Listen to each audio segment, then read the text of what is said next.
नमस्कार बच्चों, आज हम पढ़ेंगे एमए फाइनल का कुरुक्षेत्र की व्याख्या।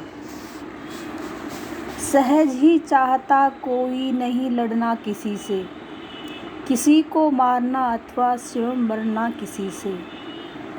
नहीं दूर शांति को भी तोड़ना नर चाहता है, जहाँ तक हो सके निज शांति प्रेम निभाता है। मगर यह शांति प्रियता रोकती केवल मनुज को, नहीं वह रोक पाती है दुराचारी दनुज को। दनुज क्या शिष्ट मानव को कभी पहचानता है, विनय को नीति कायर की सदा वह मानता है। प्रस्तुत पद्यावंतर रामधारी सिंह दिनकर कृत कुरुक्षेत्र के चतुर्थ सर्ग से लिया गया है। भीष्म पितामह यहाँ लगभग वही बात कह रहे हैं जो प्रथम सर्ग में युधिष्ठिर कह चुके थे। महाभारत के दुखद परिणाम को देखकर पश्चाताप मग्न युधिष्ठिर ने यह कहा था कि विश्व में कोई भी मनुष्य ऐसा नहीं है जिसके हृदय में शत्रुता और द्वेष मूलतः विद्यमान रहते हैं। अर्थात मनुष्य के जन्म से ही उसके अंतर्मन में शत्रुता द्वेष ये भाव नहीं होते हैं, ये समय के साथ विकसित होते रहते हैं। प्रत्येक व्यक्ति शांति कामी होता है, अर्थात प्रत्येक व्यक्ति शांति चाहता है। युद्ध, लड़ाई झगड़ा, दंगा फसाद उसे तनिक भी प्रिय नहीं होते हैं। मानव की मूल प्रवृत्ति ही शांति प्रिय होती है।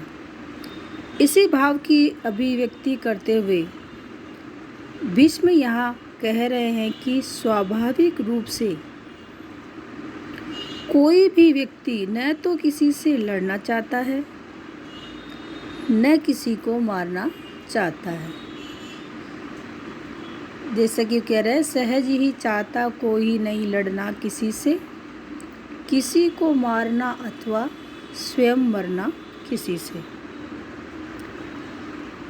यहाँ तक कि कोई भी व्यक्ति यथासंभव अन्याय के विरुद्ध भी नहीं खड़ा और जहाँ तक बन पड़ता है अपने शांति प्रेम का निर्वाह करता है। यानी व्यक्ति अन्याय के विरुद्ध खड़े होने भी सोचता है कि मैं इस अन्याय के विरुद्ध खड़ा हूँ या नहीं हूँ। कहने का अभिप्राय यह है कि व्यक्ति शांति प्रिय होता है, उसकी मूल प्रवृत्ति ही शांति प्रियता होती है। लड़ाई झगड़े के बारे में वह कभी भी आगे से नहीं सोचता है। कहने का भाव यह है कि युद्ध को टालना और शांति को बनाए रखना मनुष्य की प्रकृति है। वह तो युद्ध के लिए तभी तत्पर होता है, अर्थात मनुष्य युद्ध के लिए तभी तत्पर होता है जब उसके सामने और कोई चारा ही नहीं रहता और वह युद्ध करने के लिए पूर्णतः विवश हो जाता है।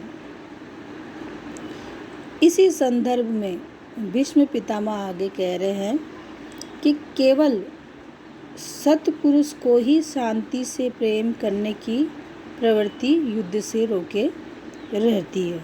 अर्थात शांति से प्रेम करना, यह शांति की प्रवृत्ति जो है व्यक्ति को युद्ध से रोके रखती है। अर्थात सत्पुरुष ही चाहते हैं कि जहाँ तक संभव हो सके युद्ध को टाला जाए और शांति को बनाए रखा जाए। यह प्रवृत्ति दुराचारी एवं अन्यायी आदमियों को युद्ध से नहीं रोक पाती है।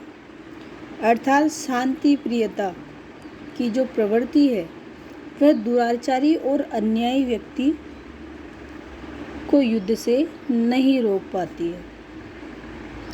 इसका कारण यही है कि दुर्गुणी व्यक्ति कभी भी सत्पुरुष को नहीं पहचान पाता है और वह उसकी नम्रता की नीति को सदैव उसका कायरपन समझता है।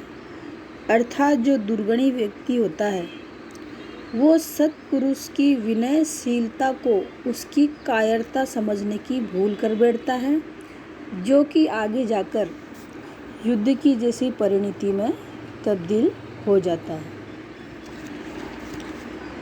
पद्यांश की भाषा सरल और प्रभावपूर्ण है। पद्यांश में कहीं भी कोई ऐसी दूरता या क्लिष्टता नहीं है जो कवि द्वारा वर्णित भाव के प्रवाह के मार्ग में अवरोध बनकर आती है।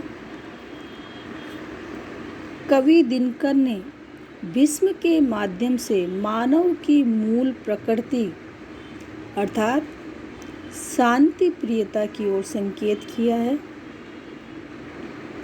वे ये कहना चाहते हैं कि सामान्यतः कोई भी व्यक्ति हिंसा प्रिय नहीं होता है और न हिंसा करके शांति पाना किसी को अच्छा ही लगता है।